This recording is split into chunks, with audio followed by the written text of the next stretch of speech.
What's up, everybody? Welcome back to Tactical Tortoise. My name's Trevi, and we're live today. I thought we would do something a little bit different. In my last couple tournament reports, people haven't been that jazzed about them. So instead of doing a whole edited video about them, I figured what we would just do is just literally go over the games on live stream. I played a tournament this past weekend. It was super fun, and I really want to talk about my game, so let's do it. I'm also I'm jury rigging a couple things today because unfortunately I usually have a second monitor that makes streaming a lot easier, where I can manage all of my additional screens and stuff like that. But unfortunately right now that monitor pooped to bed this past week, so we're doing it live. So there might be some growing pains here. I apologize to everybody in chat if that happens, but hopefully it will be otherwise a good time. But anyway, yeah, let's talk about some games. Anybody in chat who, we want to make this sort of an interactive experience, so anybody who wants to throw questions in there and commentary, and yeah, we'll just have a good old discussion about it. But let's talk about this tournament. So this is just a 3-round RTT, just normal, fair, 2,000 points, GT 2021. It was at a store I hadn't been to before, which was actually super awesome, and I think I'll talk about the store specifically a little bit later on.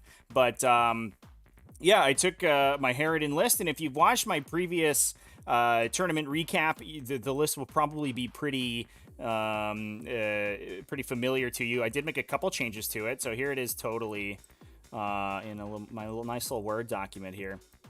So essentially, it's a pure Hive Fleet Chronos list with 2 Hive Tyrants plus a Swarmlord in the HQ slot.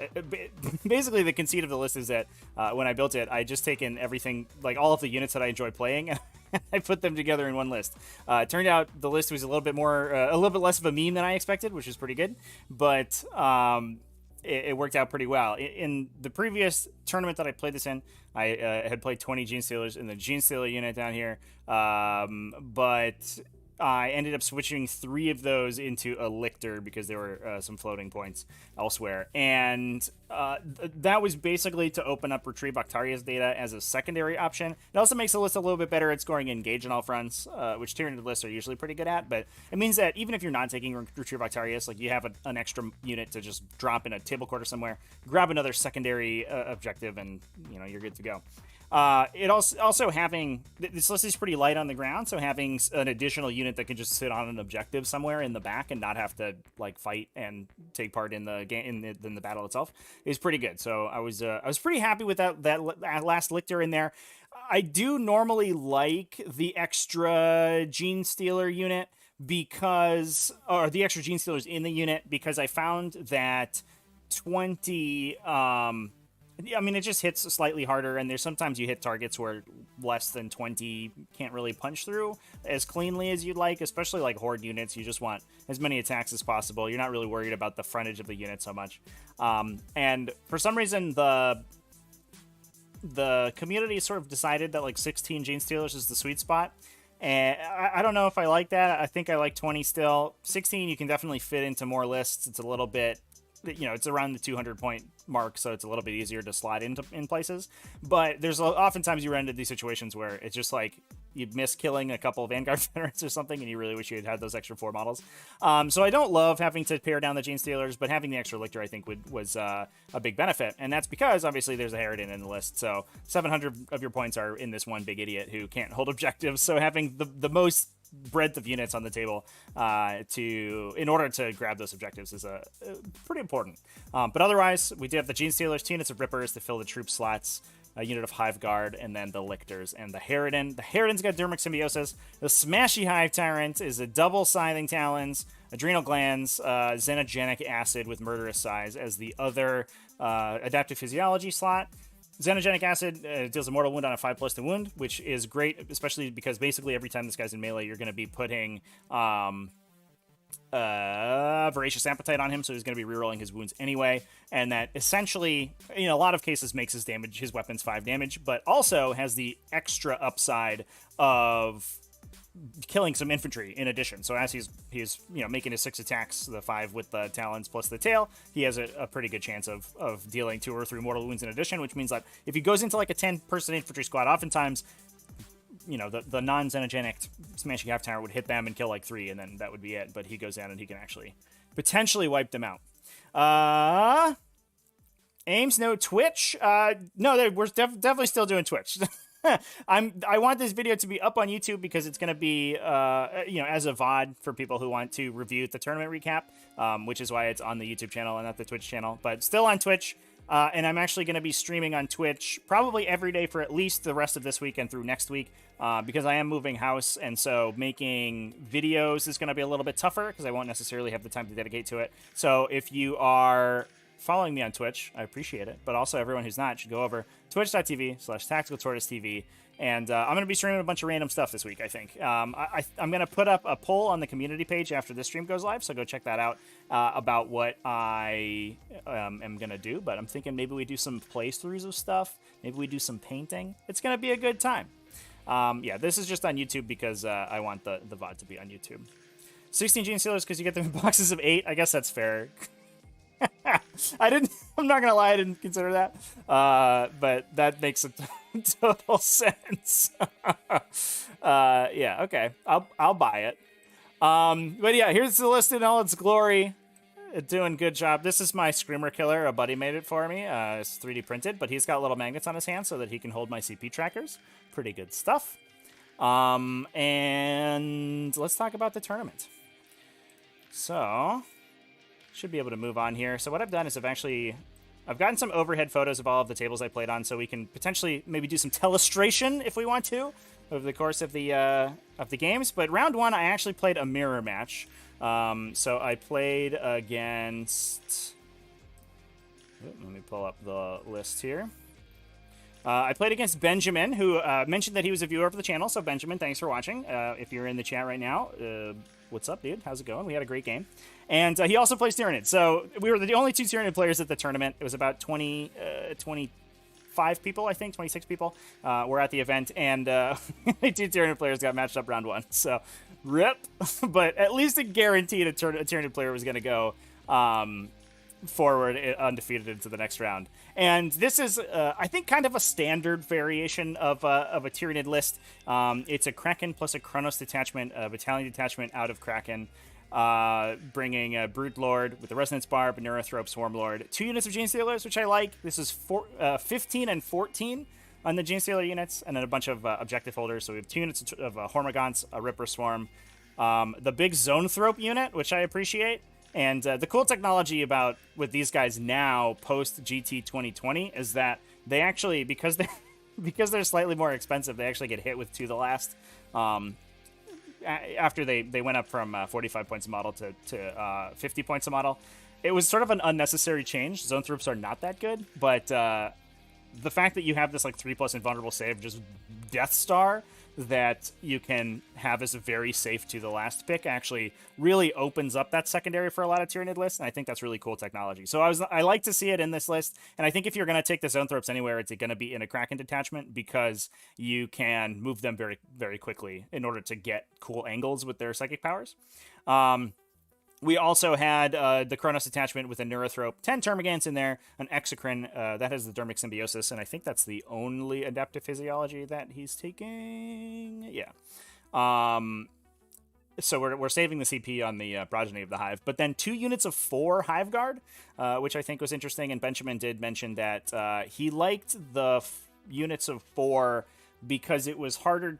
If you have a unit of 6, engaging that unit of 6 is really bad, but 2 units of 4, it's hard to engage both of them, which means you always have a target for single-minded annihilation, which was, I accepted that explanation. I thought that was a pretty heads-up play. Now, we were also playing Vital Intelligence in this game, which was unfortunate for me, because I don't... I think that's a bad mission. And I was really worried about this matchup, actually, because the one thing that the Harridan doesn't do well with is, like, MSU-style armies. So armies bringing, like, I don't know, 2 units of Gene Stealers and 2 units of Hormagaunts and Termagants and multiple units of Rippers and all of these different units that are going to be running around the table. And then also, just sort of high model count horde armies. Because he's only got 16 attacks, right? Like a third of my army only shoots 16 times. So he could super duper kill 10 Hormagaunts, but you're shooting 700 points at 60 points. Seems bad. On top of that, my opponent has like a lot of objectives secured, so the classic dynamic of vital intelligence is one player goes first and just literally runs objective secured onto all the objectives, and then the second player either has to advance to get onto those objectives, or the first player locks in every objective and then says go. And I was pretty worried about that happening. So we can see the deployment here. The terrain was a little bit scarce on this table. This was weird. These were like a big bundle of pillars, I guess. We weren't really sure what to call those, to be honest, so we just sort of ignored them. And we did call this stack of crates obscuring. The organizers basically gave the players a little bit of freedom in what to keyword the terrain features as, because I think that there had been terrain diagrams set up beforehand, but the explanation that was given to me was that unfortunately, I think when setting them up, they got messed up, and so the tables were kind of not super balanced. So we were sort of incentivized to, or allowed to, keyword things however we felt would be more balanced. So we had a big obscuring thing in the middle. We each had an obscuring feature in our deployment zones. I had this little ruin back here, and my opponent had the crate stack over here, which was pretty wide, so it was pretty annoying. And basically, yeah, we all just like hit as much as we could behind those big crates with the Harridan running out in the center. Now, I was cognizant of the warp blast off of the zone thropes hitting the Harridan. He was actually out in front of my army. So I had Ripper Swarms up in the front here, playing very aggressively, hoping that I would go first because it's vital intel, so you're sort of massively favored going first. So I was hoping I would get the first turn and then be able to run the Rippers onto these objectives and take care of like the Hormagaunts. So my opponent had to commit his tougher units in order to remove those Rippers, and then I would be in a pretty good situation attritionally. So that was a little bit more aggressive placement of the Ripper Swarms than I would have liked. I also had the Smashy Hive Tyrant out on the side here. He was kind of out in the open, but I literally like ran out of places to hide him, so he was just going to have to deal. I put him on the opposite side of the table from the Hive Guard, so only the Exocrine could hit him if my opponent wanted to. I put him inside the obstacles, so Gene Stealers couldn't really get at him, and I felt like it's probably fine. And I was hoping that with the Harridan being the most forward model, my opponent would just dedicate as many attacks to hitting the Harridan as possible, because Tyranids are very bad at killing other Harridans. With the Chronos, -1 to hit from the hard to hit on the Chronos units is really tough, because Symbiostorm then doesn't trigger. The Hive Guard only wound on 4s, which sucks, and then the Exocrine wounds on 5s, which is also not great. So I was hoping my opponent would overcommit into the Harridan. Benjamin, kudos to him, did not do that, which is appropriate. He said, I don't think I can deal with that thing, so I'm just not going to try, which is definitely, I think, the course of action that you have to take. It is a very cool match, yeah. I like it a lot. It's very pretty. So for the secondary objectives that we chose, I noted them down here, so I'm going to take a look at them real quick. My apologies, chat. So I had taken Engage in all fronts, no prisoners, and Assassinate. My opponent could give out, because of the 2 Hive Guard units and the Zone Thropes, those are all multi-wound units, so I could get, I think, 10 or 11 points on no prisoners if I wiped everything, which was the plan A. If I couldn't win on primaries, we were just going to kill everything in my opponent's army. I mean, we're playing a Harridan, so that's where we're at. Also, Engage in all fronts is kind of a no-brainer, and for Vital Intelligence is also a very good pick, because you have 3 table quarters in your deployment zone, essentially, so you can already start scoring Engage without having to do anything. And then I also took Assassinate, which my opponent only had 4 characters, but again, I was trying to table him, so I could get 13 on that if I killed all the characters, and I felt like I had a pretty good chance of doing that, so that's where we were at. Now, unfortunately, my opponent did win the roll to take the first turn, which was too bad. He very appropriately, we go back to our overhead here, he put the Hormagaunts on the 2 objectives in the sides here. He put this Gene Stealer unit in the objective over here. Oh, I didn't talk about his my opponent's secondaries. I apologize. Benjamin had Retrieve Victorious data, which makes a ton of sense with all of his fast infantry and his Lictor. He also took Engage in all fronts, and he took To the Last, which was a little bit of a... That was, I think, the one questionable pick in there. Because, obviously, I'm going to be trying to kill all of his stuff, The To the Last hits the Swarm Lord, the Zoanthropes, and then the 15-man unit of Gene Stealers. And I think he has to play aggressively with the Gene Stealers, so I'm not sure that's the one I would have taken. I don't know if he had too many other good options. He could have taken Assassinate on his own and just tried to get the 10 off the 3 Hive Tyrants, which would have been probably fine. That's the downside of Tyranids, is that with no faction-specific secondaries, it's hard to grab that last secondary. Usually you're like, engage, Rod, something. Hopefully my opponent's army gives something up. Grind obviously wasn't going to work for him because he had way more units than I did, so I was going to be able to get that quickly and easily. So I guess he went with the To the Last because he had the Zoanthrope unit, but I wasn't so sure about that one. So the mission one, yeah, the data intercept, probably a good one. He does have the units of like rippers and stuff that he can perform the action with in the back. Don't have to cast psychic powers, and then yeah, because he outnumbers me so hard, it probably makes sense. Yeah, that definitely would have been the pick, I think, chat. So yeah, so I lost the roll to go first, and I was like, uh-oh. Well, hopefully vital intelligence things don't happen, and I just like immediately lose on primaries. So he put Hormigaunt units on the front objectives. The Gene Stealer unit here was the To the Lasted one, and he put that on this objective here. This one was wide open, this objective in the top left corner. And then his To the Lasted Gene Stealer unit, he actually got really aggressive with, and I think this is probably the biggest mistake that my opponent made. He moved it up into the center. He put the Broodlord behind it, and then he double moved it with the Swarmlord, and he charged my Rippery Swarm unit here. Unfortunately, he couldn't get enough stuff onto my objective to block my control of it, which I don't think would have mattered because I probably would have grabbed it anyway. But he basically just fed me a Gene Stealer unit to essentially try to lock me into my deployment zone and then also kill my Rippers. In fairness, killing Rippers is a pretty big deal because I don't have that much stuff to stay on objectives, but I don't think you trade a To the Lasted Gene Stealer unit for it. That's not what we're looking for. The Hive Guard went in and I just wiped out all my Rippers and did the Exocrine did a little bit of damage to the Smashy Hive Tyrant and bracketed him, which was unfortunate. But really putting this the To the Lasted Gene Stealer unit up here directly into the center of the table was very aggressive on my opponent's part, and that sort of gave me an out, I think. In the matchup, because I think, like I said before, my opponent has massive control over the primary objectives and also has the benefit of going first on Vital Intel, which is like a really great place to be.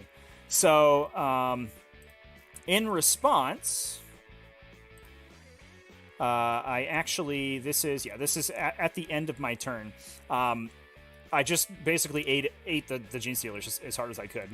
Because the To the Lasted unit was so far forward, I could basically ignore it in the shooting phase, so I could direct my attacks elsewhere. Otherwise, I would have had to, if he had just kept it, relatively conservative here, out of range of my Gene Stealers. He has 2 units of Gene Stealers with me, which means as soon as my Gene Stealers commit to try to knock out his other one can swing in and touch the Hive Guard, which would be an absolute nightmare. Usually I'm okay with something touching the Hive Guard because I have enough smites that I can clear them, but I can't clear 15 Gene Stealers, no way. But because his Gene Stealers were so far forward, I ended up putting a lot of shots into the unit that was in the back over here. I fired I fired smites into the Lasted unit that had killed the Rippers, and then the Gene Stealers went in and ate them up. I also got some charges with the Hive Tyrants, which let them move around the table a little bit. And then Harridan did some cool stuff. He moved up into this area. The Broodlord, like I mentioned before, was sitting between the 2 Gene Stealer units in the side here. But with a decent charge, I think a 5 or a 6, the Harridan could actually hop over the Gene Stealers to engage the Broodlord. So the Harridan shot the Exocrine to death, and he shot Swarmlord to death. He didn't quite kill Swarmlord. He put 2 wounds through on Swarmlord, I think. And then the Hive Guard finished Swarmlord off because they were just in range. Then the Harridan charged. The Broodlord got one wound through his invulnerable save. Boop, did 6 damage and killed him, and then overran to strategic reserve himself off the table. So the Harridan, despite being relatively safe in this matchup was also just not even going to be hit by those smites and stuff. I maybe should have kept it on the table. It was... I couldn't deal with the Hive Guard because I didn't have a good place to move to shoot the Hive Guard, and I felt like dealing with Swarmlord and the Exocrine was going to be a little bit more pressing, and he had to hover, so I was worried that a big spike on the Hive Guard, especially because you can Symbiostorm them, and sometimes just a bunch of 6s happen and they roll a billion dice. I was worried that if the Hive Guard spiked super hard, they could deal significant damage in addition to the smites, or possibly kill the Harridan. I was pretty worried about that, so we reserved the Harridan and said go. 3 Genestealers survived in the unit that was back here. So this guy got up to touch the objective. I had actually, because I killed the Broodlord, he was the only Synapse creature that was covering them. So they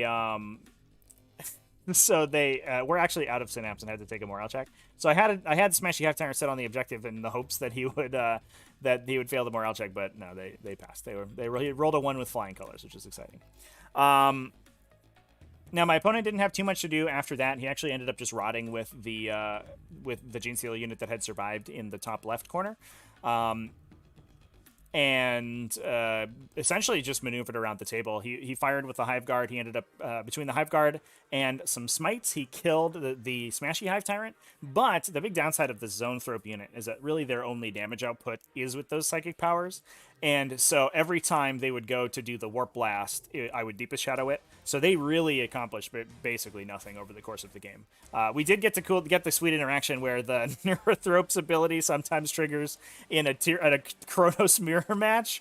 We didn't end up rolling a 1 to reroll it, but this is the one situation in which the Neurothrope's reroll bonus would have been useful, which is pretty funny. So this is after my bottom of round 2. I had committed with the Genestealers. They went in because my opponent got a 15 on primaries. I didn't get anything on primaries in round 2. I needed to basically start clearing out his objective holders. The Genestealers pushed out with Swarmlord's help to kill the Hormigons that were on this objective. Harridan came back in. He's actually this proxy base right here, which I had a little bit of space between the Genestealers and the Zoanthropes to drop back in without my wings going off the table. So he came in and he fired 1 gun at each of the Hive Guard units, and he wiped out both of the Hive Guard units. And at that point, my opponent was very low on models. I think he had also brought his Ripper Swarms in back here, and I ended up killing them with shooting, so I didn't have to deal with that. And then the Hive Tyrant here wiped out the remaining Genestealers that were on objective 4 here. So we had basically we've dealt crippling damage. We're able to run over and grab control of the objectives. I did a cute thing with the Genestealers the turn afterwards, where in order to my opponent had run a bunch of Termagants onto this objective to contest it, so I didn't lock it. But in order to stop my opponent from locking it, I actually went over with the Genestealers. They had killed the last Hormigons who were sitting in the back of this objective, and then they overran back to contest this objective to prevent the lock on it, and strung themselves between both of the objectives. So I felt that was like pretty fun. But basically after that, it was mostly a mop-up. We had the Harridan came in and killed their last Neurothrope that was in the back here. We had an epic fight between the Hive Tyrants and the Zoanthropes in the middle. The Zoanthropes actually rolled abysmally bad on their 3+ invulnerable saves and got just vaporized, which was too bad. I think Swarmlord killed like 3 of them, which was pretty wild. I expected that fight to go on a little bit longer and have to eat some Warp Blasts, but no, they just died. So my opponent was basically left with the Termagants and the Neurothrope, and we essentially talked it out from there. He got his 3rd Retrieve Octarius data, or I think he actually completed his Retrieve Octarius data. Is that right? Yes, he actually completed all of them because he had dropped his Lictor back here on round 3, I think. These guys used a Metabolic Overdrive to get all the way into this table quarter and do the Octarius data there, and then Swarmlord and the Hive Tyrant killed his last guy, and I won going second on Vital Intel chat. It was still, it was not an unclose game, and because I had to give up so many turns of primary objective scoring, again, round 2 I scored 0 because my opponent had everything, so he was 15-0 on primary objectives by round 2. Round 3 I started to squeak it back, and I got 5, but then after that he was out of objective holders, so I got to kill a bunch of stuff. I think ultimately, so the final score ended up being 70 to 45, I believe, because we were both able to score pretty good on engage on all fronts. I got my no prisoners, I got my assassinates, and he unfortunately lost all of his to the last because he got blown up. I know, chat. Winning second on Vital Intel. Oh no. I'm worried now because I made a whole video talking about how bad Vital Intel is and how impossible to win it is going second. And now I've done it. I've won going second on Vital Intel. I do think that my opponent was obviously. I think if eventually he was going to lose out on attrition because he had no way to deal with the Harridan. The goal would have been to get as many points as physically possible on primary objective before that happened. And I think giving me his Gene Stealer unit probably sort of spelled doom earlier than it needed to be. It needed to. I think that maybe if we go back to the overview here, on my opponent's part, what probably would have been the optimal play would have been to put a Hormagaunt unit here. Oh, this doesn't have the objectives on it. Mistakes. Mistakes were made. And then in addition to like Termagants and Hormagaunts over here, he could then string Hormagaunts between the two objectives that were on this side. So I would be forced to dedicate shooting to them. So I'd basically have to spend most of my army shooting the Hormagaunts to death, which is not good. He can keep both of the Gene Stealer units in his deployment zone just outside of my threat range with my Gene Stealers. So I can't afford to engage because his Gene Stealers out threat mine because he's playing High Fleet Kraken. I can't afford to engage with my Gene Stealers because his Gene Stealers will just kill them. He also has the Broodlord buff, which I don't, so his Gene Stealers are just generally better. And then he gets to basically run the table with his Gene Stealer unit. I think that giving me the Gene Stealer unit for basically like a little bit of board control on his part was he gave it up way too cheap, essentially. And if he had not done that, I would have been looking much... would have been looking a lot better. He would have been looking a lot better. I would have been looking really bad. I also had basically nothing to deal with the stuff down here. So if one Hormagaunt unit... basically, you run one Hormagaunt unit to grab the two objectives here. You run one Hormagaunt unit to grab the two objectives here. You could even maybe tow an objective with Gene Stealers, and then you just say go. And not much I can do about that. He just, and then going first to Hive Guard, just peel out all my Ripper Swarms. He just says go. The only thing I have to contest objectives is Gene Stealers, and the Gene Stealers can't go in unless they can hit his Gene Stealers, because otherwise they all immediately die, and that would be bad. So I do think it was my opponent's. My opponent was very advantaged in the game, and I was lucky to be able to get out of it. But we were going in to round 2, so let's talk about this game because it was a pretty wild matchup. Oop, here we are. So this is grab my opponent's list up here real quick. This is against John, and John was playing an interesting mixed Imperium list. This one was a mix of Adeptus Custodes and Leman Russ out of a Astra Militarum custom regiment detachment. This is, I guess I should know, this is meant to be two Leman Russ in one unit, and it was just entered wrong in BCP. But it is 3 units of Leman Russ, 1 of 2, and 2 of 1. Those do have gunnery experts, so they do get the reroll on the number of shots, the Catachin reroll, essentially, out of their custom regimental doctrine, and then Jury Riggers allows them to repair. He had Commissar Yarrick in there, which gives them reroll 1s to hit all the time, and full rerolls against Orcs, which is pretty good, because Orcs are very popular right now. So every once in a while, you get to run into an Orc player and be like, yeah, get stuffed. You're about to be battle cannoned into oblivion. The rest of the detachment was, or the rest of the list was the Custodians detachment with 2 Shield Captains on Dawn Eagles and 5 units of Custodian Guards. Maybe too many Custodian Guards. I don't know, chat. 5 units is a lot. Usually these are Sagittarum, so they have a lot of guns on them. We're just swords and boards today. Just a bunch of sword and shield and Guardian Spears in there. It's on a Super Mario map. Pretty close. Pretty close. He also had the 2 Shield Captains souped up. One of them with Superior Creation and Indomitable Constitution. So that's the 5+ damage ignore roll and +2 wounds. So 9 wounds in total. That one has the Auric Aquilus. So he is 3+ invulnerable save. The other one has Eagle's Eye. So he's also 3+ invulnerable save. And Radiant Mantle. So he's -1 to be hit. So 2 super duper tough to kill Shield Captains. Good stuff. So basically, we're trying to grab table space by just running like 15 Custodians at you. We have a little bit of aggro in the Shield Captains, and then we're just sitting in the back with 4 Leman Russ and chilling. Now, We did play on Super Mario World here today, chat. This is a pretty funky looking map. I didn't think you could use one unit to hold 2 objectives. No, you definitely can. You can't with a knight because you can't hold 2 objectives with a single model. That's the distinction. But a unit with multiple models in it can hold as many objectives as it can string out across. That's the difference there.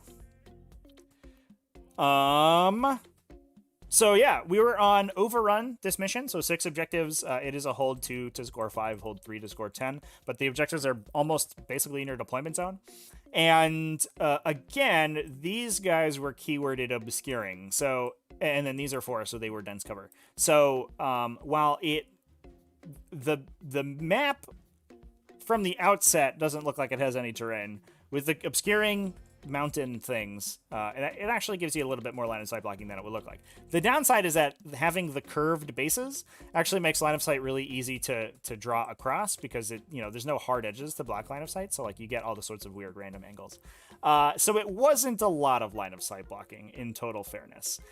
That said, it was a lot of dense cover, so a lot of the shots that were going across the table were going to be -1 to hit anyway. And on top of that, my opponent had the Vexillus with the Vexilla Magnifica, so he was going to be -1 to hit naturally within 6 inches of that guy, at least on the custodian units. So I was like, honestly, not even that upset about having not great lines of sight blocking, because I mean, not only are the Lehman Russ most often going to be -1 to hit because of the dense cover, or just shooting at the Harridan, they're going to be -1 to hit. But also, and not being, it's important to note, not being tank commanders or having access to rerolls besides those reroll 1s means they hit on 5s when they're -1 to hit. So I was looking at the Harridan like, can you survive 4 tanks? Like, yeah, I'm pretty sure you take like 3 damage or something from these guys. I wasn't that worried about it. I was worried about the Hive Guard because I wasn't confident I could hide the Hive Guard in behind any of these obstacles, and that ended up being basically the case. That said, there was so much dense cover on the table, which Hive Guard hate. They don't do anything when there's dense cover on the table. I figured that if my opponent's like early shooting goes into killing the Hive Guard, it was probably okay, because the Hive Guard don't really deal that much damage to Lehman Russ because the toughness savers and strength 8 sucks, and especially at -1 to hit, which like cuts their damage output down to nothing.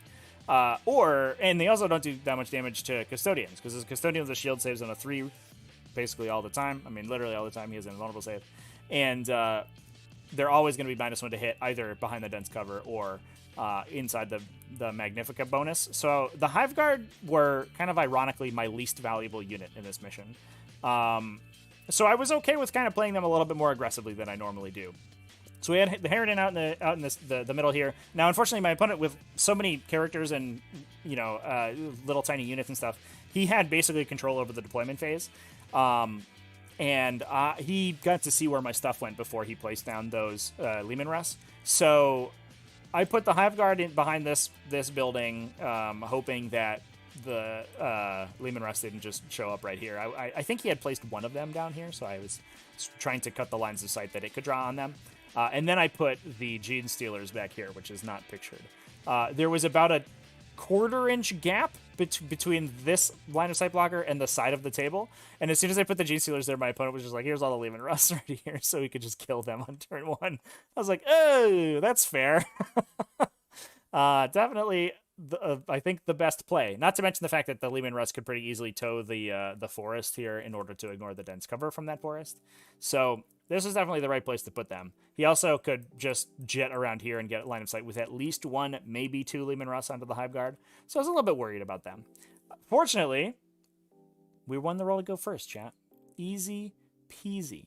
This being a short table edge deployment, winning the roll to go first is super good because you just get to alpha your opponent ridiculously powerfully. Yeah, okay, here's the final deployment. So you can't quite see the Gene Stealers because the chat's in the way, but the Gene Stealers they're just down here. So yeah, we won the roll to go first, which seems pretty good. So this is after my first turn. I spent 8 CP on the top of 1. So I had the Smashy Hive Tyrant behind this line of sight blocker here. He moved on top of this one, and then got double moved with Overrun because I left all my stuff outside of the 12-inch nigh range of the Custodes. He got double moved out over to the Leman Russ. The Harridan moved into the center. He towed this piece of terrain to ignore the dense cover on it, and he killed both of the Leman Russ that were here. Between a pathogenic slime and a Symbiostorm. He did a million damage. We did some smites, which did a little bit of damage, and cleared one Custodian out, I think, with Hiveguard shooting. And that was that. The Smashy Hive Tyrant got into the Leman Russ back here. Unfortunately, his first attack roll was awful. He missed... I think he rerolled two ones into ones again, so he missed 2 attacks. And then he on 5-ups to wound rerolling, he wounded 1 time. So we did 5 damage to the Leman Russ, and then I had to double fight, which is where 3 of those CP went, in order to clear that tank out. And then with the consolidate off that move, I touched the Custodians and the Leman Russ, so they would have to fall back if they wanted to get onto this objective, and this Leman Russ couldn't shoot. So I mean, that was like the whole game, unfortunately. It was mostly a roll to go first. I think if my opponent goes first, he kills most of the Hive Guard and he kills most of the Gene Stealers. I still felt like I had an avenue to win because I think the Harridan's like super good in this matchup. Not only being good against Custodes specifically, because having strength 10, 3 damage guns is just really good at killing T5 3 wound models. That's just how math works. But also the Harridan could just like burn 3 Leman Russ to death in one go pretty effectively. So my opponent moved up to essentially grab what objectives he could. Yeah, there's a Smashy Hive Tyrant doing his smash. There he goes. That's kind of why the Smashy Hive Tyrant's in the list too, is oftentimes like the Harridan's the only thing that really interacts with those backline models. And the Smashy Hive Tyrant being able to be double moved and then do a bunch of damage to them is that's sort of his role. A lot of times you see him and he's not really doing anything, but in those situations where your opponent has a lot of like heavily armored artillery in the back, being able to onslaught that guy, he advances like 45 inches and then he charges at +1. It's a good silver bullet to have. And then this is the turn afterwards. The Leman Russ fell back and the Harridan swooped in and killed it. So the Harridan actually killed 3 out of 4 of the Leman Russ, which is, I mean, good job, Harridan. You're doing your thing. And we basically cleared everything off this objective. The Custodians just started running forward to get as much table space as they could. And basically eventually died to melee and psychic powers and shooting and stuff. We actually ended up using, on turn 2, I used Swarmlord's double move to get the Gene Stealers out over here. So instead of using the Gene Stealers aggressively, I mean, honestly, we didn't need to.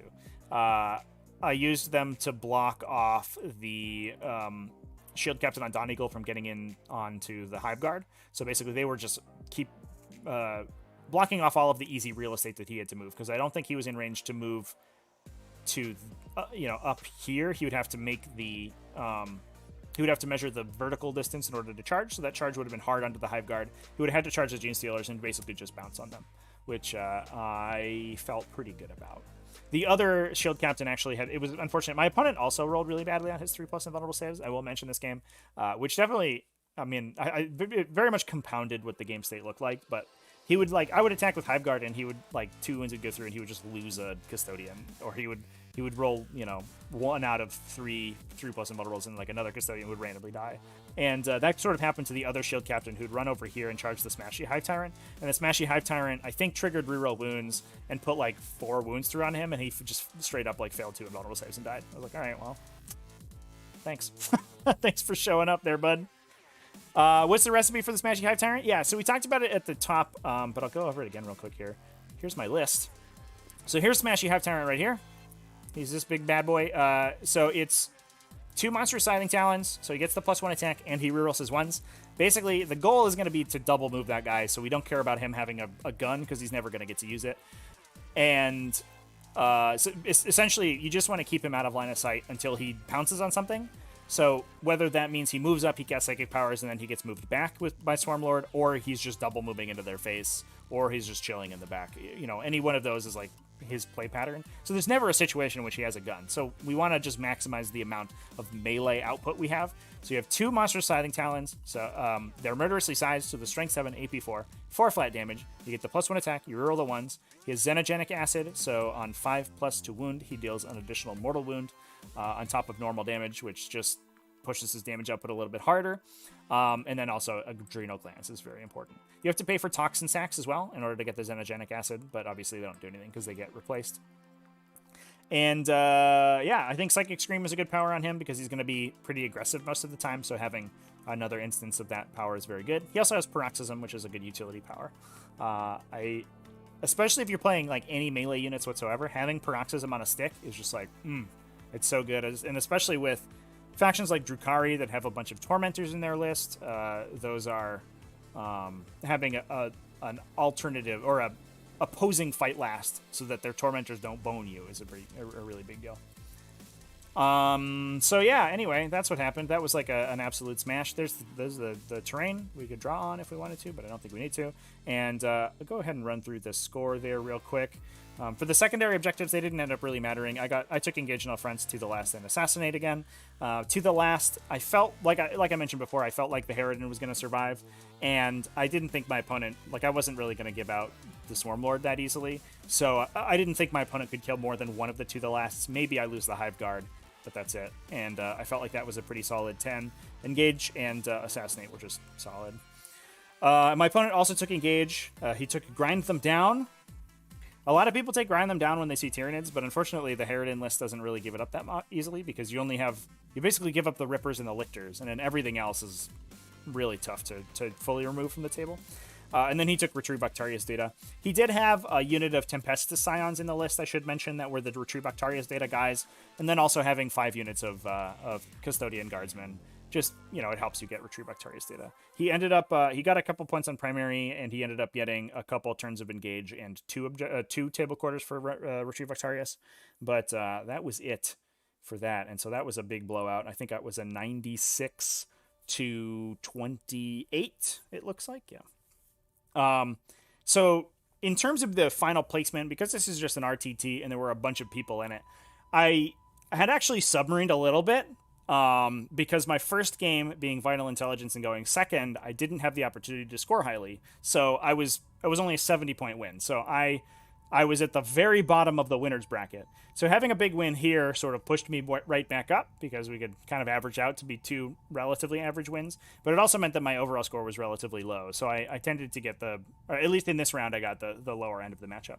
But that put us to 4 undefeated in going into round 3. There were 2 Grey Knights players, 1 Drukhari player, and then the good old Harridan. Actually, I think there was a Black Templars, now that I'm thinking about it. I should double check that just so I'm not talking on my butt. Let me look at the event real quick.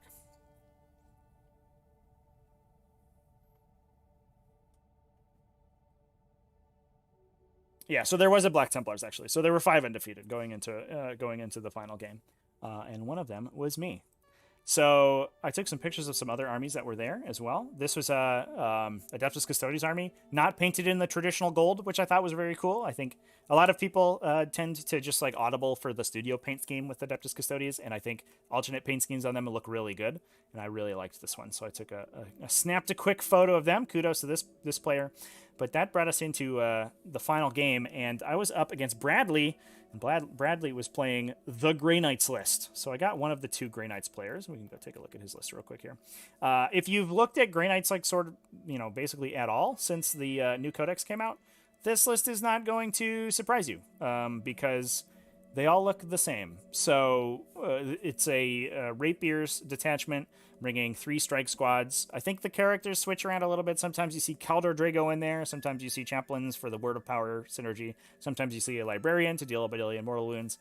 In this case, he's got the librarian and the chaplain, so no Kaldor Drago, but that opens up some extra points to take 25 interceptors, 2 units of 5, and 2 units of 10, and 1 unit of 5. That's followed up with a Sword Bearers detachment that brings a Grandmaster and Nemesis Dread Knight. He's got the Sigil of Exigence and a Servant of the Throne, so he has a 3+ invulnerable save for 1 round. It's a Armor Indomitus effect. As soon as he has to take a save, he can just choose to be a 3+ invulnerable for the rest of the turn.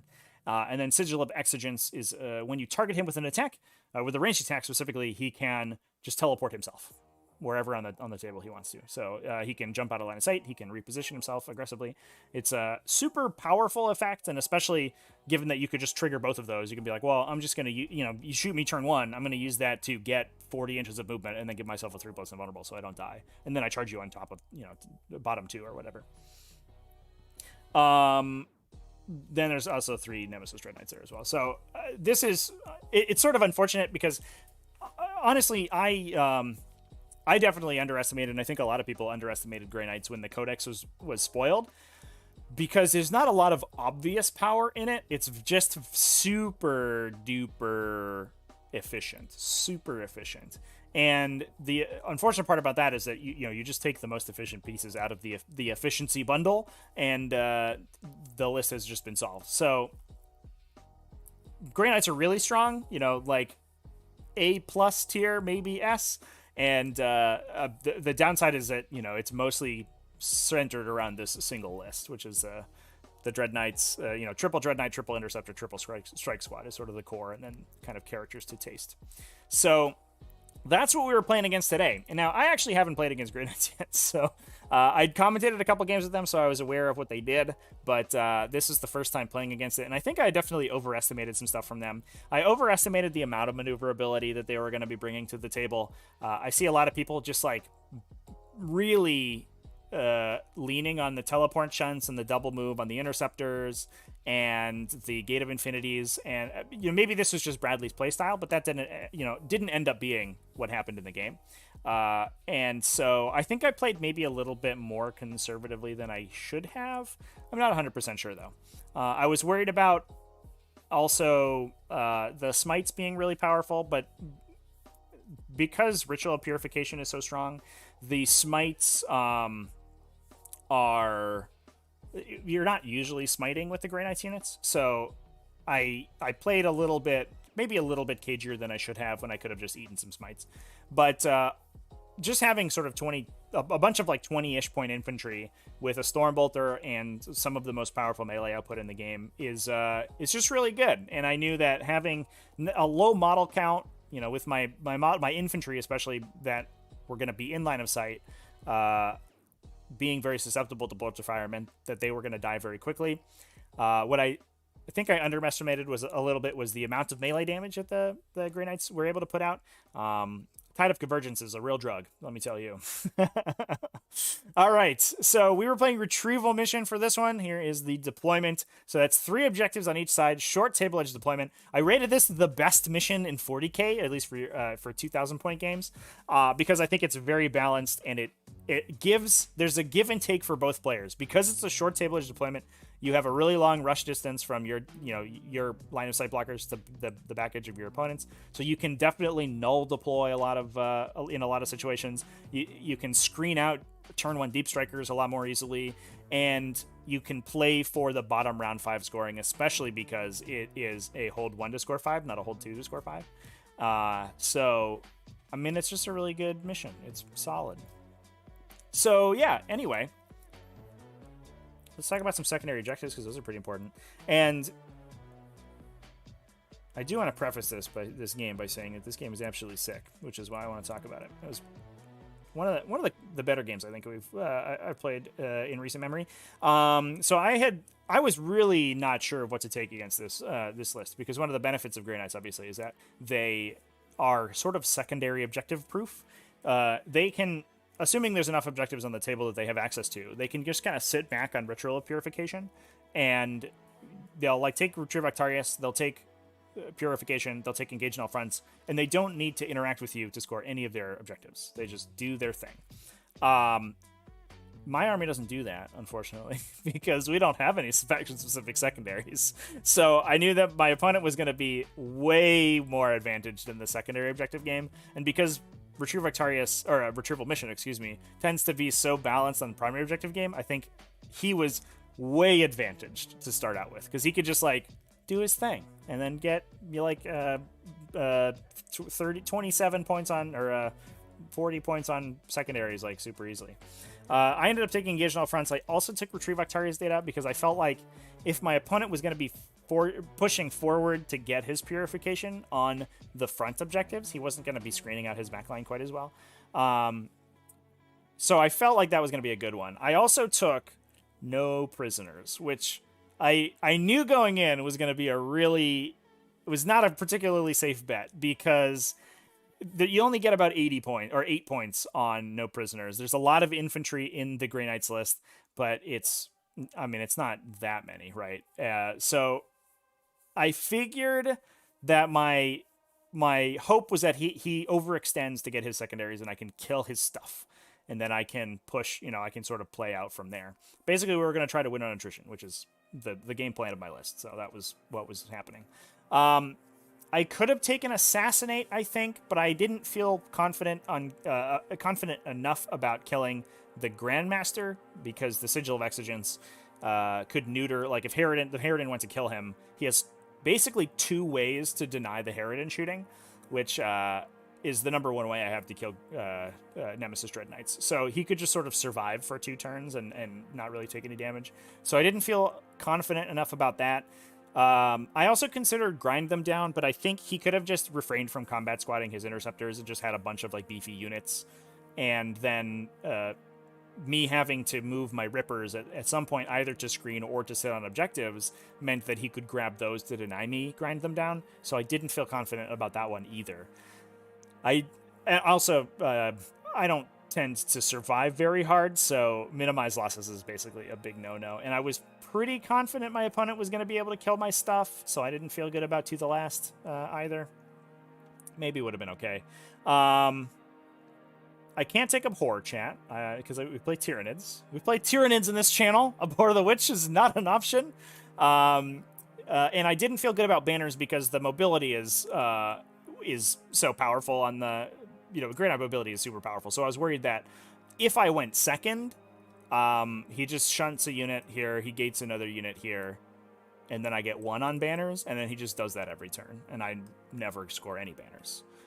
So I think Retrieve Octaria's data was going to be, on the whole, more consistent than banners, which is why I took it. I think the one questionable pick was never pick Psychers anymore.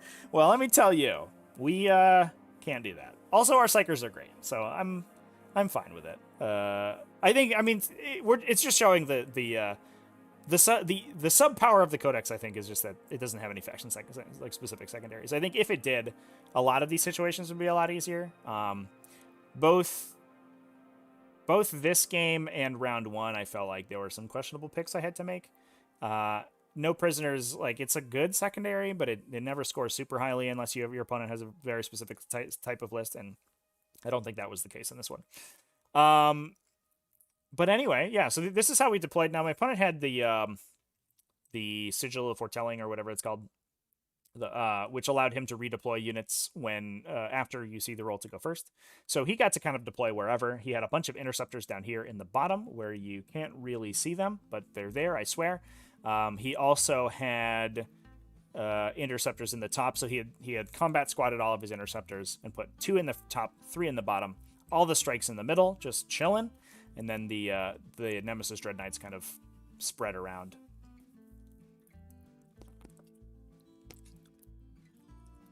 If he throws 2 5-mans per turn to deny banners, he'll run out pretty fast. Sure, but he can also do it with Dread Knights, who are also going to be in that area anyway, right? Like, he only has to do it for 1 turn. He just shunts the 5-mans out, and then the Dread Knights just walk directly forward, right? And then turn 2, the Dread Knights are standing on the objectives instead. Like, I don't really consider that to be a huge issue. Now, I was hoping he would play aggressively forward to get Ritual, the Ritual Purification, and then I could kill his stuff. But I was more comfortable with him scoring some points for overextending than him doing that, and then also me losing points, because that just compounds the play pattern that he's already going to do. So anyway, those are my thoughts. So I don't love the no prisoners pick, but it felt like it was the only option that I had. So let's talk about the game. I won the roll to go first again, which I wasn't sure I liked. I actually think I would have preferred to go second. Now, I think my opponent was probably fine either way, because he could do the thing where he ports stuff onto these objectives and he gets a big ritual purification on turn 1. But then I could obviously kill all that stuff. I was a little bit worried about the Tide of Convergence on the Dread Knights and them getting like a bead onto the Hive Guard or something. I think I'd screened it out pretty well because I had stuff in this building and I had a Ripper Swarm here. So I had like Swarmlord here and the Ripper Swarm there. So he couldn't deploy in this area and he had to deploy back to here. And then all of these lines of sight were blocked on the bottom right-hand side. So I don't think he could have hit the Hive Guard. I also put Gene Stealers surrounding them, so he couldn't have gotten like a Shunt into a charge or a Gate of Infinity into a charge on turn 1. So I think I was going to be pretty safe from the shooting, from the Alpha Strike turn 1. He would have just gotten the table space. And then I would have gotten bottom round 5 scoring. So I think I would have rather have gone second. But anyway, I ended up going first. He back deployed all of the, with the redeploy, he jumped his Dread Knights back, so they were behind the line of sight blockers over here. And I basically pushed super far forward, so I considered running the Harridan, which is over here in the top corner, into his deployment zone very aggressively to get engaged on all fronts. And I ended up... I figured that it would eat too much psychic damage because it would be next to the Librarian who was kitted out to deal. He had the Warlord trait to deal additional mortal wounds with psychic powers. And next to all of those strike squads, only a couple of which needed to actually like perform rituals and stuff, I felt like I would have eaten too much from the psychic damage. So between the psychic phase plus all of the shooting from the Dread Knights, I felt like he could do a significant number on the Harridan. Maybe not kill it, but really tuned it up. So I kept the Harridan very conservative. There were so many awkward buildings in here and ended up losing its wings this game. Every time we tried to put the wings on, it would like fall. It would threaten to knock a building over. So we were like, no. It's okay. We don't need them. So I double moved with a Metabolic Overdrive, a unit of Ripper Swarms into the table quarter to get engaged in all fronts early. This is a little bit of a questionable move, but like I mentioned before, I think my opponent was gonna be so far ahead on secondary objectives that that I needed to score as many secondaries as I could, so I was okay with giving away that Ripper Swarm. It also meant that I had a really far forward projection of Deepest Shadow, so if he had like a cheeky gate or something he needed to get off, I could stop it. I still don't love that move. It also awkwardly, like I couldn't push super far forward, so it awkwardly would have given him something to charge if he wanted to use that, and then he could potentially have moved to my objective. It would have been kind of an awkward charge, but I think it could have happened potentially. So I didn't love the move to throw the Rippers forward. I was kind of a little bit lost at how to approach the matchup going first. So the Harridan ended up killing the one Dread Knight that was over here. So 1 down so far. Seems good. The Hive Guard just laid into the Interceptors that were over here. Unfortunately, they rolled very badly. Their conversion was good, but all of their damage rolls were 1s. So they basically just did half damage. And normally I'm super fine with D3 damage. This is like the one downside of D3 damage. It's like every once in a while they roll a bunch of 1s to wound and you're like, no, don't do that. Roll 2s, please. Roll average. In almost every other situation, D3 damage is better than flat 2 because you get through damage reduction better. But in this case, the dice are just like, nah, just a bunch of 1s. So we didn't kill too many Interceptors. We killed 7, I think, which was not a great first turn. Now I did put Catalyst on my supporting Hive Tyrant, the Resonance Barb guy, and I put him on this objective because I figured that I needed to score 10 points on primary every turn. I didn't feel comfortable putting the other Ripper Swarm that was in the top right onto the objective that was there. So because I figured that an Interceptor squad would just come over and then clean them with Stormbolter shots. So I figured that guy was going to be the dude. He was going to be the guy who scored me some primary points. In hindsight, not correct. This was I think the one big mistake I made at this game. In my head, with Catalyst on him, he survives the shooting from the 3 remaining Dread Knights because I assumed that a Harridan would kill that one back there. And doing the math after the fact, that's probably correct. I think assuming that my opponent doesn't get lodestone or amplification off, which he shouldn't, because either I can either he's out of range because I have like the rippers over here and the deep strike's really awkward. And honestly, I'm probably fine if he wants to like play super aggressively with his Dread Knights, but I also have Deepest Shadow and Shadow in the Warp, so like the chances of him getting those psychic powers off, even if he does get into range, are super low.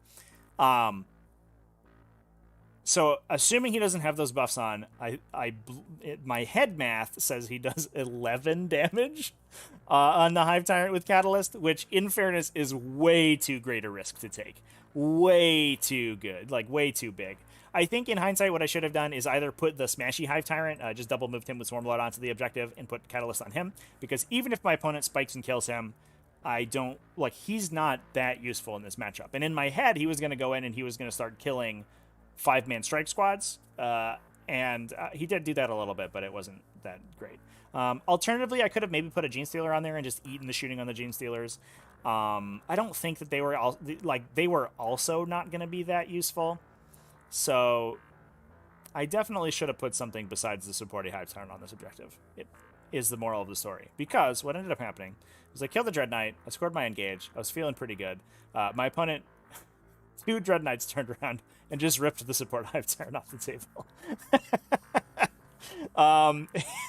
His first Dread Knight hit and wounded with all 6 Psy Cannon shots. I made a single invulnerable save, and I made a single Catalyst roll. So I took 9 damage from the first Psy Cannon attack. I was like, oh boy.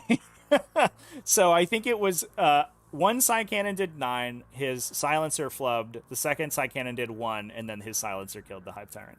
That was with a CP reroll on top of that. I think I made 2 invulnerable saves over all of those shooting. Whoops. So that was super unfortunate. And the downside there was not necessarily that, it's like, oh, I rolled bad and he died. Because like I said, the chances that he dies there, it's like probably like a 40-45% that he dies to those attacks, which is too great a risk to take on that guy. But the issue is that he's also my Catalyst Caddy and he's my Symbiostorm guy. So I lose access to both of those psychic powers, where if I put the other Hive Tyrant on the objective and he dies, I lose like Paroxysm. Like, all right, whatever. I lose obviously the threat of that melee presence, but that's less impactful than all of the support psychic powers that I can just, he could have just hit in the back and cast those powers all game and still been relevant. So that was like a huge mistake. That was not good for me. And I think that was my one big mistake this game was playing too aggressively with that guy. I should have done almost anything else than put that guy forward. So on the swing back turn here, I continue to pound in with the Harridan and the Hive Guard into this table side. I kill another Dread Knight with the Harridan. And then the Hive Guard light up a bunch of Marines down here. I believe I ended up double moving the Smashy Hive Tyrant over here. He got into an Interceptor squad that was in the center, and he murdered them all, and then he overran back. Now, unfortunately, we were down a couple CP for Symbiotic, for Single Bite Annihilation and Pathogenic Slime to buff the Harridan's guns to ensure that he kills the Dread Knights through their 4+ invulnerable save, because he's a little unlikely to kill them if they have the invulnerable save. They could just roll a bunch of invulns, and he needs an extra hit through, basically, without that Pathogenic Slime. So to confirm that he kills them, I used Pathogenic Slime a couple times, and then I kept double tapping the Hive Guard. So we were basically burnt on CP at this point as well, which is a little bit unfortunate. Now, in the follow-up turn, my opponent, let's see, do I have a table? A full table image here? Not really. So in the follow-up turn, my opponent basically just decided to lay everything into the Harridan. He was a little worried that he wasn't going to be able to kill it with his shooting, but obviously if you just keep rolling attacks on something, you'll eventually kill it. And with the Swordbearer stratagem for +1 to hit, he can use, with at least one of the Dread Knights, he can negate the hard to hit penalty. So he just started firing everything into the Harridan, And he also had the super smiter librarian over here to deal a bunch of damage. He did 9, I think, which is I think about average. And then a bunch of smites and a bunch of shooting went in. And the Harridan had already taken a little bit of damage on the previous turn, but he ended up getting dropped down to 7 after all of that shooting went in, which was a little scary. So fortunately, he's Dermic Symbiosis, so he's still mid bracket, but the mid bracket Harridan not quite the same as a top bracket Harridan, especially since if I Frenzied Metabolism for the D3 Mortal Wounds to get +1 to wound on my shooting, I end up with potentially bracketing myself if I roll a 3 on the wound roll, which would be very bad. So basically, my Frenzied Metabolism is turned off until I can heal that guy, if I can heal that guy. And Rapid Regeneration, not a good stratagem. So we're basically not going to use that. But on the other side, my opponent did move forward very aggressively with one of his Interceptor squads. I ended up wiping 2 of them, I think, so this is the last remaining Interceptor squad on this side. Is that right? Maybe I didn't do that. Yes, that's correct. So he has 1 out of or I think 4 out of the 15 Interceptors remaining in this unit. They, I think, just use a normal move and then get a big charge and get into the Gene Stealers, which I was a little bit worried about. And sort of the power of Titan Convergence became very apparent right there, because he killed he bossed a bunch of 6s and he killed a ton of Gene Stealers. I think these 5 guys killed like 11 Gene Stealers, which was a lot. So the Tide of Convergence essentially, giving them a huge buff, especially against the single model units, was brutal. And I had kind of been banking on having those Gene Stealers remaining for the late game to be able to run around the table and do stuff. And losing so many of them this early was super bad. So obviously, that was a good aggressive play for my opponent. I had definitely expected him to move this unit up and just sit on this objective, but going for the big charge, I think, it ended up making a ton more sense. So I was getting pretty worried at this point. My Harridan was almost dead. My Gene Stealers were almost dead. I was down 1 Hive Tyrant already, and we basically just had to remove the Dread Knights so I could play a little bit more aggressively with my remaining stuff and see how we went. Here's a roll. We'll talk about that in a sec. So this is at the bottom of my third, or the end of my third turn. The Harridan elected to hover this turn because my opponent had the Librarian here. So I knew I had to get the Harridan off the table this turn, otherwise it was going to be dead. And because the Chaplain down here, he's got the Rosaria save, so he's got a 4+ invulnerable. The Librarian doesn't have that, so the Harridan ended up hovering and flying over to that guy. He put all of his attacks into the Dread Knight that was there, not the Grandmaster, because I figured the Grandmaster was going to pop all of his cool stuff. And I think because I had lost so many Gene Stealers, he actually had a little space down here he could have gone into in the bottom corner, and that could have killed my Hive Guard, which would have been probably the end of the game. So I fired the Harridan into the standard Dread Knight. He rolled. This is where this roll comes into. He rolled 10 hits out of 16 shots, which is above average. It's pretty good. Usually, it's a 50-50 to get a 4+ to hit on a d6. So 10 hits is 2 over average. Pretty good. And then wounding on 3s, because I couldn't Frenzied Metabolism to wound on 2s, he rolled 8 1s and 2s. Yeah. Which was very bad. Sort of astronomically bad. So the Dread Knight ended up bouncing the Harridan's attacks, not really taking too much damage, and the Hive Guard went in to try to deal with him. I think I had moved them and onslaughted them with the Swarm Lord to make sure that they could fire, but I was out of CP to double tap, I think. They did roll well on him. They got a bunch of wounds through, but the damage rolls weren't quite there. They left him on 3 wounds. So at the end of the day, all I would have needed was 1 more Harridan wound to get through in order to probably kill that Dread Knight. And so that was super bad.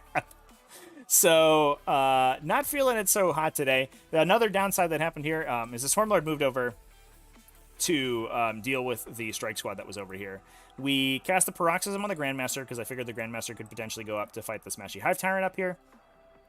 So I had a Psychic Scream cast open, and Swarmlord, after onslaughting, he decided to strike Psychic Scream the unit of Interceptors down there, and he double ones it and took, I think, 3 mortals from the Perils. So the Swarmlord was already wounded to that point because of that Perils right there, and that, in hindsight, that was sort of an unnecessary cast, because I think between the Genestealer's attacks, they had already killed 2 of them, so there are only 3 left, I believe. Swarmlord should kill those 3, and if they don't, the one remaining guy is not going to kill Genestealers, and the Genestealers are going to murder him. So I did not need that Psychic Scream at all.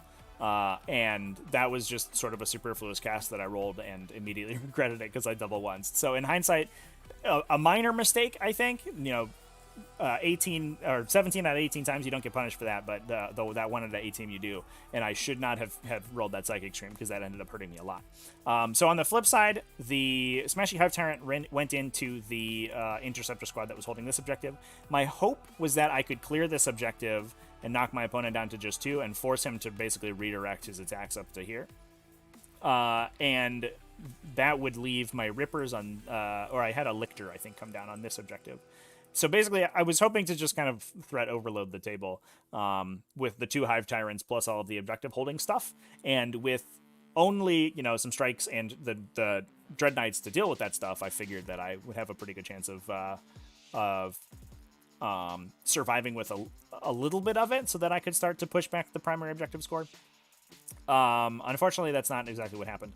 The Smashy Hive Tyrant didn't quite kill the Interceptor squad. They ended up dealing, I think, 4 damage back to him with their attacks because, those units hit so freaking hard. It's crazy. The Swarmlord did kill the Interceptor squad down here, and then he used to consolidate to get onto this objective. But again, he had already been wounded by that unfortunate Perils, and then like I said, I had moved the Hive Guard unit up alongside the Rippers to hold down this objective. Now, in my opponent's turn on the swing back, he ended up basically, removing essentially what he needed to. I think I was left with control of this objective, as well as the objectives in the back, but my opponent was able to get a strike squad in. He made the charge in on this Smashy Hive Tyrant, and the single strike squad was easily able to remove the Hive Tyrant, which was unfortunate. The 2 Dread Knights, the Grandmaster and the Standard Dread Knight, which fortunately was bottom bracket, so its ballistic skill reduced, but that wasn't quite enough to make me feel better after rolling so badly with the Harridan on it. And they both did, I think, a combined 6 or 7 damage to the Swarmlord. So between those and the Perils, the Swarmlord was only at 1 or 2 wounds remaining. So that was not great. We were not in a particularly good spot after all that stuff happened. So on my flip side, I recognize that my opponent was sort of in danger of running out of stuff. He had the 2 strike squads in the back and then the 1 in the center. Most of the Interceptors were dead at this point, and he just, after I finally removed the 1 remaining non-Grandmaster Dread Knight, he would only be down to the 1 Dread Knight. And from there, I felt a little bit more confident about being able to move out on the table with only the 1 Dread Knight and the strike squads remaining. So I started playing a little bit more aggressively with my Lictor. He moved up to try to deal with the strike over here. The Swarmlord moved over in order to get smites into the wounded Dread Knight, which was right here, so that I could try to kill it with the smites before being able to allocate my attacks somewhere else. Now, I was still worried about actually attacking the Grandmaster Dread Knight, and I would sort of consign myself to that guy surviving for the rest of the game because I didn't think I could deal with the Sigil of Exigence.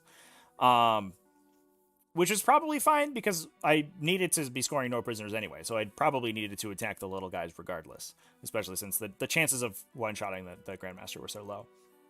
Unfortunately, on one of the smites, the Swarmlord Perils again, which forced me to use my 1 CP I had from the start of the battle round to re-roll it.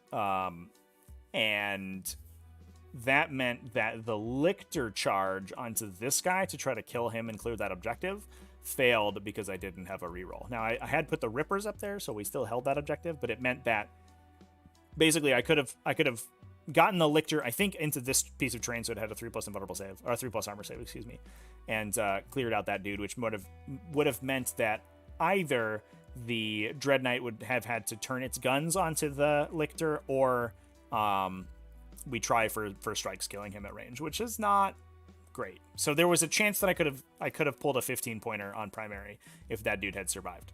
A little bit unlikely, but we tried. We also double moved the Genestealer unit from back here into the Chaplain. I was hoping I could grab the Chaplain, and if I retained that CP, I could use it to regenerate more CP if I killed him. Unfortunately, the Genestealers didn't quite roll good enough. They only did 3 wounds out of his 5. That I rolled some bad advance rolls as well. They rolled 2 2s on their advance, which meant that I think the back 2 models in the unit couldn't quite get in, which might have done those additional 2 wounds. Unlikely, but again, the dice were not favoring me this turn. The Harridan did come in, killed a bunch of strikes out of, I think it fired into the unit over here, killed a bunch of strikes over there, and unfortunately Swarmlord biffed both of his psychic powers onto the remaining Dread Knight, so he had to fire a gun into that Dread Knight to kill it. And then the Hive Guard, I think, just cleared out some additional strikes as well. So we still hadn't attacked the Grandmaster Dread Knight, and the second Dread Knight took a lot more than I expected, but we were looking okay. Wasn't the greatest situation in the world, but it wasn't terrible. So this is, I think, the same turn. Basically, my opponent moved up forward. The Grandmaster Dread Knight killed the Swarmlord, and he ended up basically moving back with a lot of his other stuff. Because I hadn't been able to grab this objective, the one remaining strike holding it was able to move back, and one of his strike squads from his home objective was able to move over to clear out the Genestealers. And that's what ended up happening. So I lost the Genestealers and I lost the Swarmlord, but things weren't entirely over. That was the end of round 4. And we actually ended up doing a bunch of math because the game was so close at this point. Now, one thing I will mention is that my opponent's dice had been bad, specifically on ritual purification rolls. At one point, he, I think, only scored a single objective on ritual on purification because he just kept rolling 5s in Shadow in the Warp, or 4s, or just a bunch of really bad rolls for that secondary. So I think by the end of round 4, he was only at 7 points on Ritual Purification, whereas I had scored out most of my engages, and I had gotten 3 table quarters on Retrieve Octarius data.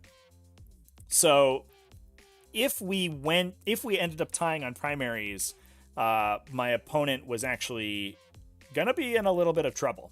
So essentially, what I would have had to do was remove all of his stuff that could have scored multiple objectives.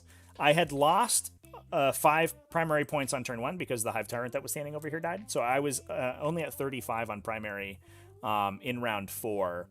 But my opponent, if I could have kept him to a 5-point primary on round 5, my opponent actually would have lost. And I think if I had also scored some secondary points that turn. So basically, the goal was going into top of round 5 was to kill everything that wasn't on his home objective.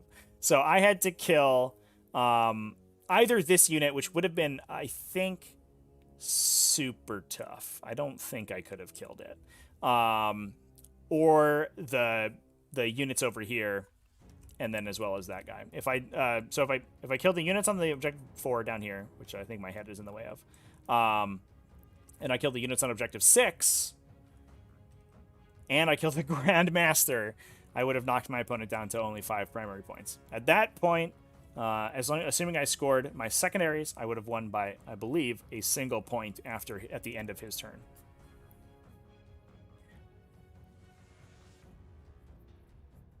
Arcanast, when I said kill with Smite, so I mean Smite plus Psychic Scream, or do I mean this term allows the Psyker to cast more than 1 Smite per turn? So, specifically in this matchup, the Grey Knight's army is entirely composed of Psykers that know Smite. So you can smite, potentially, while the warp charge does increase, you can smite with potentially like 10 guys every turn. 3 Dread Knights can smite, 3 Strike Squads can smite, 3 Interceptors can smite, your Librarian can smite, and you can just keep smiting and smiting. You probably only get 4 of those. 3 or 4, probably. But that's still, 3 or 4 D3 mortal wounds, in addition to non-smite damaging powers that you could be applying as well.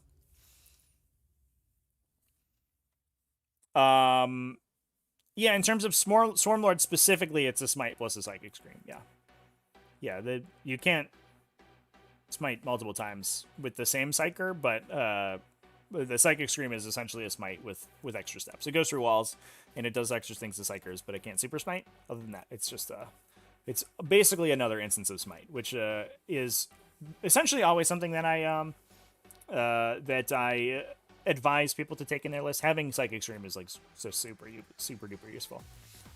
For the reason that it gives you another instance of smite that doesn't increase its warp charge when you've cast smites originally.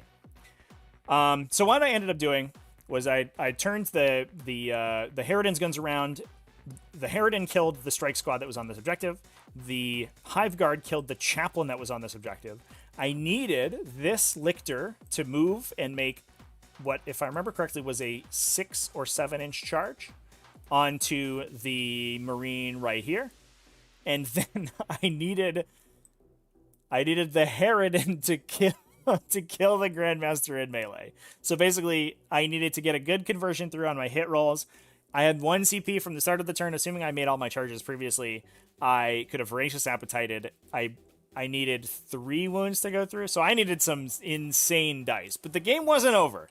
It wasn't quite done yet. So we moved the Lictor up. He failed his first instance of the charge, so we had to spend the CP to charge onto this Strike Marine right here. We had killed everything over here already, like I mentioned in the shooting phase, which was good. And then the Harridan made his charge onto the Grandmaster. So we fought on the Strike Marine. We had no CP rerolls whatsoever, no dice mitigation, and unfortunately, the dream was dead. The Lictor missed an attack, like it always does, hitting on 2s, and then winning on 3s. I think got 1 wound through, and he made his armor save. So the Lictor didn't kill the Strike Marine. That meant that my opponent could easily retain control of this objective. He also, to add insult to injury, he killed the Lictor in response, which in fairness is pretty easy, which meant that I didn't score my engage on all fronts that turn, so I also scored lower. And then the Harridan, I think, missed every attack onto the Nemesis Dread Knight, hitting on 5s. I think he rerolled, because of the Silent Challenge rule, into 1 hit, which didn't end up doing anything. Fortunately for my moral victory, the Grandmaster swung back and did not kill the Harridan. He got 2 wounds through and then did not roll enough damage to kill it with the 2d6 damage. So, unfortunate that we weren't quite able to make it happen in the last turn of the game there, but super good game that it came down to, like, literally the last turn. I think we had both been considering it and wondering if there was a way I could come back, and literally the only course of action would have been to wipe out the Grey Knight's army besides this unit right here. That also would have, I think, scored me another point on engage if the Lictor had survived, and then it would have scored me another point on no prisoners, I believe, if I had killed that guy. Which meant that I would have won by, I believe, a single point. So, yeah. Super close finish of the game, chat. But we did go down. Unfortunately, Harridan was not able to pull it out for me. But this actually was... I think, a really good game that I really wanted to talk about. We had some interesting dice swing both ways. My opponent had bad rolls in the Psychic phase. I had some not great shooting phase rolls. And I think... if I were to pinpoint my play on one decision, it would probably be to kind of undercommit to objective 2 here early, which lost me 5 primary points. What, in hindsight, I should have done is realize just how lethal the Grey Knight's army is in melee. It wasn't really something that I'd come into, I'd played against before. I knew the 3 or 4 attacks a model with a 2 damage weapon is very good. They're basically just Sanguinary Guard. What I hadn't really considered in my math was the effective Tide of Convergence for those additional mortal wounds. And that is just so much damage from these little tiny infantry squads. So I think, were I to approach this matchup again, the goal would be to basically play a game of keep away, where you're never allowed to engage the Grey Knights in melee in a situation where you're stuck in, because they will just kill you. So you have to play a hit and run game, and you have to deprioritize the melee units in your army, which meant that I probably was okay if my opponent wanted to turn around and direct his shooting into a Gene Stealer unit that was sitting here. Because as long as the Gene Stealer unit was screening this area out so nobody could deep strike in that turn, as long as one dude survived on the objective, which I think was pretty likely, then I was okay with that unit getting shot at, because they weren't really going to do much otherwise. I also could potentially have put the Smashy Hive Tyrant there, so I had access to Symbiostorm throughout the rest of the game, because the Smashy Hive Tyrant, as soon as it commits and has to stay somewhere against these Grey Knights units, it immediately gets killed. They just do too much damage for it to survive. Once they hammer hand themselves, once they get the Tide of Convergence going, it's too many mortal wounds, it's too many rolls to hit to wound, and he just implodes.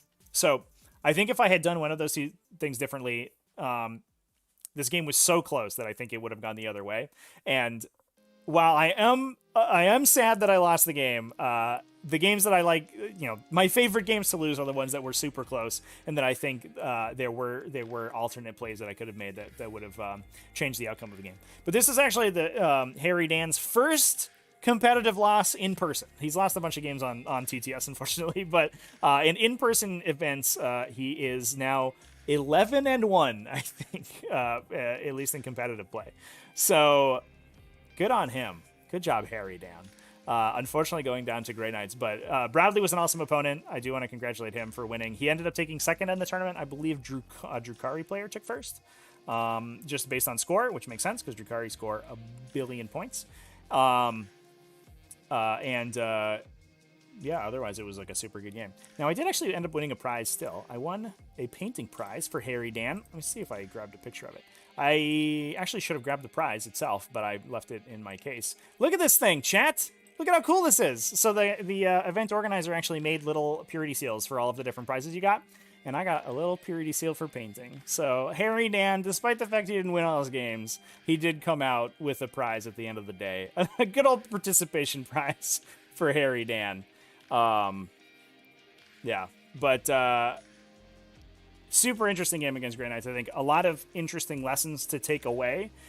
I think Grey Knights are very powerful, but they're powerful in sort of an interesting way that has counterplay.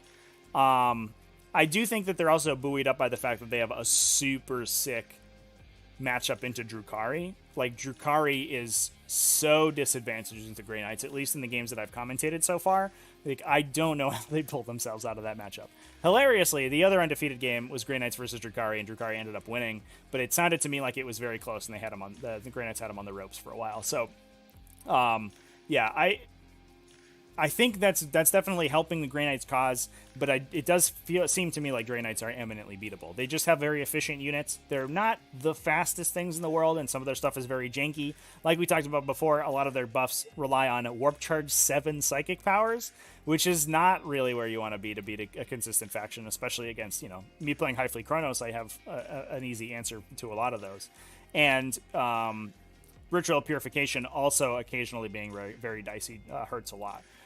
So you're basically just relying on getting these, basic marine bodies up on the table, in melee with your opponent, which is definitely doable, especially since, they got a lot of stat increases, but their points cost didn't really increase that much in relation. So you just have a lot of them that you can run up the table to try to touch people with. But if your opponent's able to stop that and able to counterplay that, it's a really tough game for the Grey Knights player. So I'm very interested to play against more Grey Knights and to see them on the table more. If the other 2021 factions were broken in the same way that Grey Knights were, I think the meta game would look a lot more interesting. They're certainly not a faction that just like point and click and removes your army like a lot of the other 2021 factions are. So I'm much happier to play against Grey Knights than I am these other super powerful codexes. But that is the end of the tournament chat. Appreciate everybody watching through. I hope everyone enjoyed a little bit more of an interactive style of tournament recap. And if y'all like it, let me know down below. And if we get enough traction, we'll continue to do this for tournament reports in the future. Arcanath can't wait for the new Octarius book to hit. Have big plans for the new Bone Sword relic, despite AP2 being the problem. I think it will make the underrated Gorgon AP Aura Patrol come in handy. I don't think that works how you think it works. Because the Gorgon AP Aura requires Gorgon units, right? Does it? I'm going to be honest, Gorgon is like I guess Gorgon and Hydra. I always forget what their psychic powers do. Oh no, it's just friendly. Okay, no, you're right. Yeah, so that could work much better. So, yeah, okay. So you can get the Smashy Tyrant to AP4. It sounds like a lot of work. I'm gonna be honest, chat. All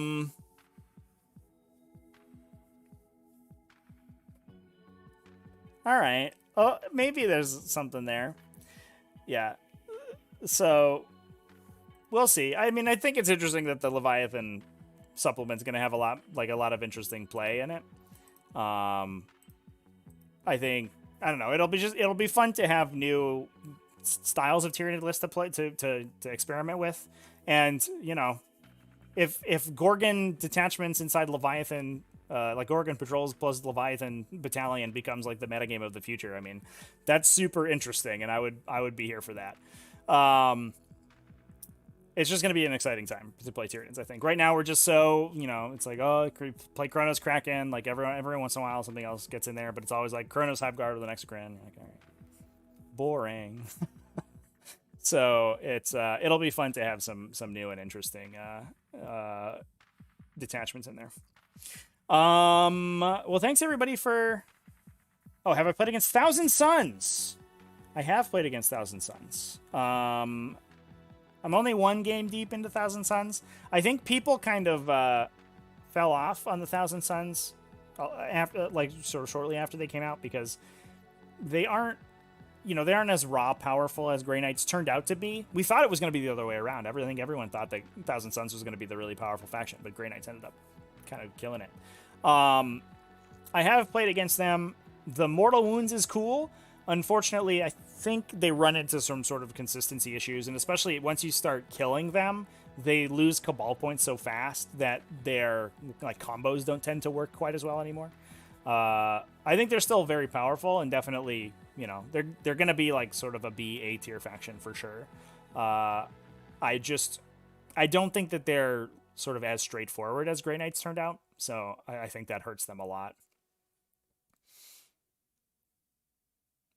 Yeah, I think that a game is over on the replay channel, so youtube.com/tacticaltortoisetv. I think that my game with Kid Cruz over there. Yeah, the Mortal Wound output being direct fire basically also hurts them. So a lot of times you can just like sort of screen with chaff infantry, and that they end up losing a lot of efficient or a lot of damage there to just random idiots. They're not quite optimal damage, I guess. Well, thanks for the kind words, everybody. I appreciate everybody coming and hanging out for the entire video, the entire recap. I hope everyone enjoyed the talk, and if this is, yeah, we'll probably just do this in the future for future recaps. In addition, like I mentioned at the top of the video, I am going to be live on Twitch doing other stuff. We'll talk some 40k. We'll play some video games probably. We'll do some painting. Definitely commentate some 40k games. Maybe play some 40k over the next a week and a half or so. So starting tomorrow,